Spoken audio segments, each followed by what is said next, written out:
Hi and welcome to DIY Stitching.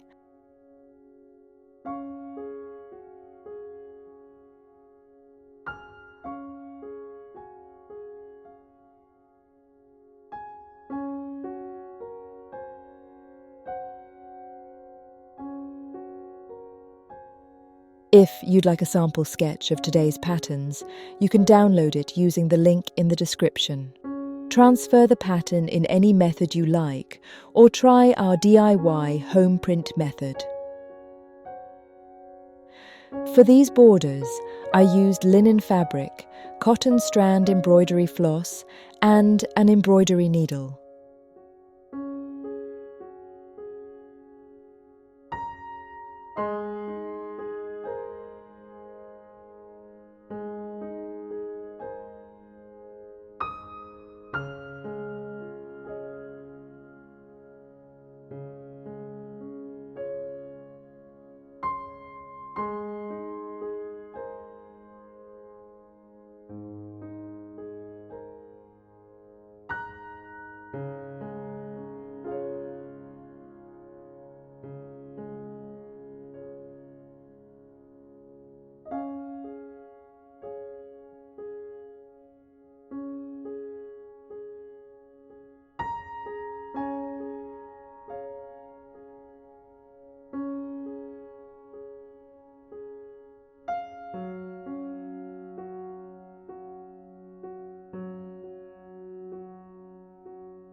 These elegant borders are ideal for enhancing a variety of items, from clothing and cushion covers to scarves, dresses, tops, sleeves, pillowcases, and even traditional outfits. Whether you're refreshing an old garment or embellishing something new, these hand-stitched borders add charm and character effortlessly. If you enjoyed this tutorial, like this video, subscribe for more simple stitch lessons, and let me know in the comments which stitch you loved most. Happy stitching!